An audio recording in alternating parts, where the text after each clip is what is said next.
नमस्ते मित्रों, स्वागत है आपके सनातन भाई के चैनल पे। दोस्तों, आज के समय में डॉक्टर बाबा साहब अम्बेडकर को कौन नहीं जानता।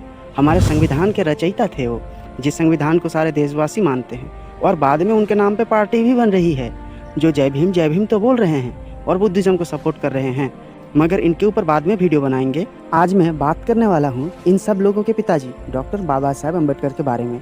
ये लोग दावा करते हैं कि बाबा साहेब ने भारत को आज़ाद करने में बहुत बड़ी भूमिका निभाई थी। तो आज मैं इस बात का जांच करूंगा पूरे प्रमाण सहित। तो चलिए आरंभ करते हैं। Doctor Bhimrao Ramji Ambedkar, former minister of law and justice, April 1923।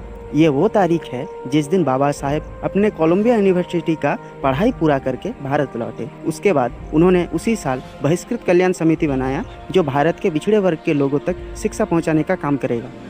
21 दिसंबर 1927 में उन्होंने मनुस्मृति जलाई। उसके बाद 1930 में उन्होंने मंदिर में प्रवेश और मानव अधिकार के लिए आंदोलन किया। 1950 में उन्होंने संविधान लिखकर भारत सरकार को दिया।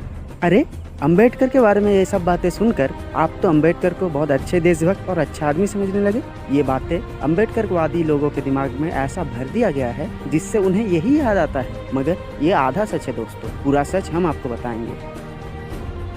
Where was Ambedkar in 1942? जवाब है, he was the minister in charge of labor in the cabinet of the British government in India। यानी 1942 में वो ब्रिटिश के लेबर कैबिनेट के नेता थे। तो उस समय भी अम्बेडकर एक तरह से अंग्रेजों की गुलामी ही कर रहे थे। उसके बाद उन्होंने क्या क्या किया वो मैं आपको बता रहा हूँ, ध्यान से सुनिए। जैसे बाबा Saheb Ambedkar writing and speeches volume 10 के पेज 492 में वो एबी अलेक्जेंडर को एक लेटर लिखते हैं। वहाँ पर पेज 496 पे उन्होंने लिखा, British rule in India was its very existence to help rendered by untouchables. यानी भारत पर पिछड़े जाति के लोगों ने ही भारत पर अंग्रेजी हुकूमत की स्थापना के लिए अंग्रेजों की मदद किया था। वो और लिखते हैं, Many Britishers think that India was conquered by Clives, Hastings, Woods and so on. Nothing can be greater mistake. India was conquered by an army of Indians and the Indians who formed the army were all untouchables। यानी भारत को क्लाइव्स, Hastings, woods के द्वारा नहीं जीता गया था। अम्बेडकर के हिसाब से पिछड़े जाति के लोगों ने ही अपनी सेना से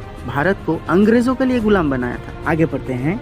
British rule in India would have been impossible if the untouchables had not helped the British to conquer India. Take the Battle of Plassey, which laid the beginning of British rule, or the Battle of Kirki, which completed the conquest of India. In both these fateful battles, the soldiers who fought for British were all untouchables। यानी अम्बेडकर साफ साफ बोल रहे हैं, पलासी किर्की के लड़ाई में पिछड़े जाति के लोग ही सब ब्रिटिश की सेना में थे। इन दो लड़ाई में अगर पिछड़े जाति के लोग अंग्रेजों का साथ ना दिया होता तो ब्रिटिश ये लड़ाई कभी जीत ही नहीं पाते।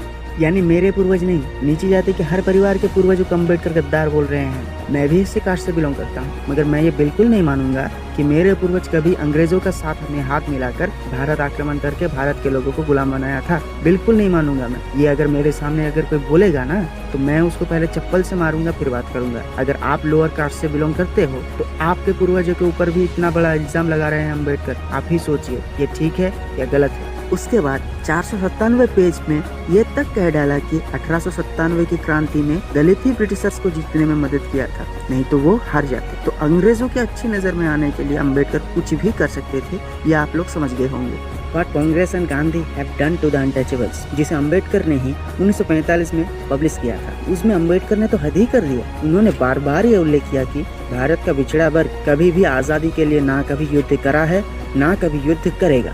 अम्बेडकर तो बस यही नहीं रुके। अम्बेडकर 1946 में वावेल के साथ मीटिंग में ये तक कह डाला कि दलित वर्ग का नेता ब्रिटिश को रहना चाहिए। यानी अम्बेडकर सिर्फ उन्हें अपना दोस्ती नहीं बनाना चाहते थे, बल्कि उन्हें अपना नेता भी बनाना चाहते थे। इतना गहरा दोस्ती था अम्बेडकर और अंग्रेजों के बीच में। तो जाहिर है कि डॉक्टर अम्बेडकर अंग्रेजों के साथ संबंध अच्छा बनाने के लिए इतना नीचे गिर सकते थे। उन्होंने सिर्फ खुद को ही नहीं, दलित समाज को भी अपमानित किया, जो भारत के आज़ादी के लिए अपना प्राण तक त्याग देते थे। वो बांका चमार को भूल गए, सेनापति कुइली को भूल गए, उदा देवी को भूल गए, झलकारी बाई को भूल गए, बिरसा मुंडा, तकीला माझी, इन सबको भूल गए बस अपने स्वार्थ के लिए। अब आप ही लोग बताइए कि अम्बेडकर को क्या स्वतंत्रता सेनानी कहना चाहिए? अरे वो तो अंग्रेजों के विरुद्ध भी नहीं थे, बल्कि अंग्रेजों को फिर से भारत शासन करने को बोल रहे थे। मगर हद तो तब हो गई जब अम्बेडकर ने वाइसरॉय को चिट्ठी में ये लिखा कि अगर ब्रिटिश भारत छोड़कर जाएंगे तो भारत तबाह हो जाएगा, इसीलिए उनको भारत नहीं छोड़ना चाहिए।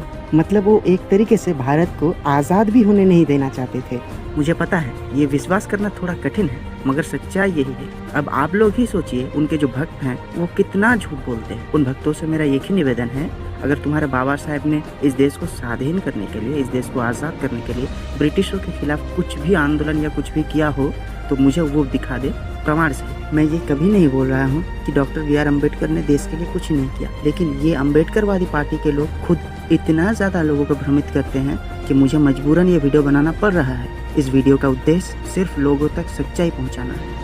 जो लोग देश की राजनीति से कोसों दूर रहते हैं, जो शिक्षित वर्ग नहीं है, ये पार्टी के लोग उन लोगों को गलत उल्टा सीधा बातें बोलकर उनको फंसाते हैं। मेरा एक ही अनुरोध है, आप लोग इस वीडियो को उन लोगों तक पहुंचाएं ताकि उनको असलियत पता चले।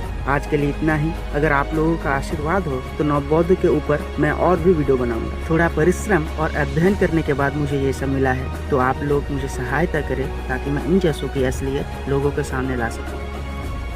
नमस्ते।